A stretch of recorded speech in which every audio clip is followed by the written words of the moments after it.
Hi friends, మనకి వీడియోలో కనిపిస్తుంది అయితే ఒంటిమిట్ట కోదండ రామస్వామి వారి కళ్యాణ వేదిక దగ్గరలోకి అయితే ఉన్నాం. మనం వేటు కళ్యాణ వేదిక అని బోర్డు కూడా కనిపిస్తుంది. ఇప్పుడు సమయం అయితే ఉదయం 10 అయితే అయింది టైము. సాయంత్రం 6 గంటలకి కళ్యాణం సంబంధించి ప్రోగ్రామ్ అయితే పూర్తిగా స్టార్ట్ అవుతుంది.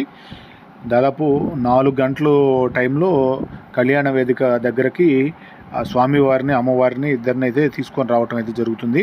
అందుకని ఆ టైంలో జనం ఒత్తిడి ఎక్కువగా ఉంటుందని, భక్తుల ఒత్తిడికి మనం వీడియో చేసుకోవడానికి కంఫర్ట్గా ఉండదని నేను వీడియో ఇప్పుడే ముందుగానే చూపించే ప్రయత్నం అయితే చేస్తున్నాను.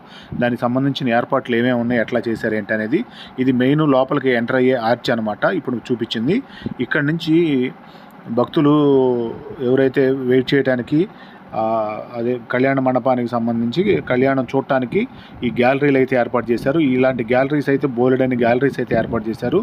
ప్రతి గ్యాలరీకి కూడా ఎల్ఈడి టీవీలు అయితే ఏర్పాటు చేశారనమాట.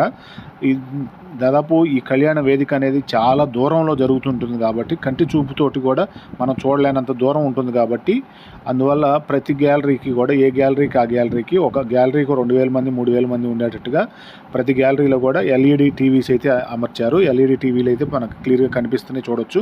అటు ఇటు బిల్డింగ్లు అయితే మామూలుగా షెడ్యూల్ లాంటివి అయితే ఏర్పరిచారు. మొత్తం చాలా వరకు ఖాళీ ప్లేసే ఉంది. మనం ఈ రెడ్ కార్పెట్ ఏదైతే పరిచి ఉందో ఇది మెయిన్ దారి అనుకోవచ్చు. ఆ గ్రీన్ కార్పెట్ ఉన్నది గ్యాలరీస్ అనుకోవచ్చు. ఈ విధంగా బోల్డ్ అని గ్యాలరీస్, విఐపి లాంచింగు, జనరల్గా ఉండే వాళ్ళకి ఇట్లా కనీసం ఒక 100కు పైగా గ్యాలరీస్ అయితే ఏర్పాటు చేశారు. అలాగే ఎల్ఈడి టీవీలు కూడా అలాగే ఏర్పాటు చేశారు. ఈ విధానం చూసుకుంటే భక్తులకైతే చూడటానికి ఇబ్బంది ఏమి ఉండదు. కానీ డైరెక్ట్గా చూడటానికి అయితే ఎవరికి సాధ్యపడదు, విఐపీలకు కూడా సాధ్యపడదు. ఎవరైనా ఎల్ఈడి టీవీలో చూసుకోవటమే.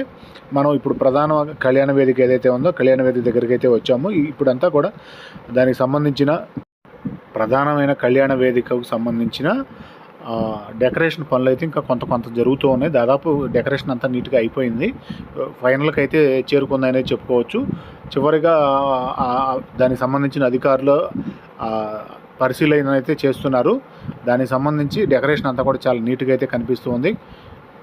ఇక్కడ పక్కనే ఈ కళ్యాణ వేదిక ఏదైతే ఉందో కళ్యాణ వేదిక ఆపోజిట్లోనే కళ్యాణం జరిగే చోట భోజనాలు కూడా ఉండాలి కాబట్టి, నేను దేవస్థానానికి సంబంధించిన భోజనాలకి సంబంధించి వీడియో ఆల్రెడీ పెట్టున్నాను కాబట్టి, ఇక్కడ ప్రైవేటుగా ఎవరైతే భక్తులు నిర్వహిస్తున్నారో వాళ్ళ భోజనాలు అయితే కళ్యాణ వేదికకి ఆపోజిట్లోనే మెయిన్ ఎంట్రన్స్కి జస్ట్ రోడ్డే అడ్డము. మెయిన్ రోడ్డు దాటి ఆపోజిట్ వస్తే మాత్రం ఇక్కడ వీరు ఏర్పాటు చేసిన భోజన వసతి అంతా కూడా చాలా నీట్గా కనిపిస్తుంది. వీరు ఉమ్మడి కడప జిల్లాకు సంబంధించిన అయ్యప్ప భజన సేవా సమితికి సంబంధించిన వారంతా కూడా కలిసి ఈ అన్నదానాన్ని అయితే నిర్వహిస్తూ ఉన్నారు.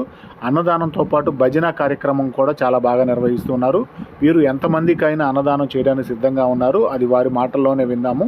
ప్రస్తుతానికి భజన కార్యక్రమం జరుగుతుంది, విందాము.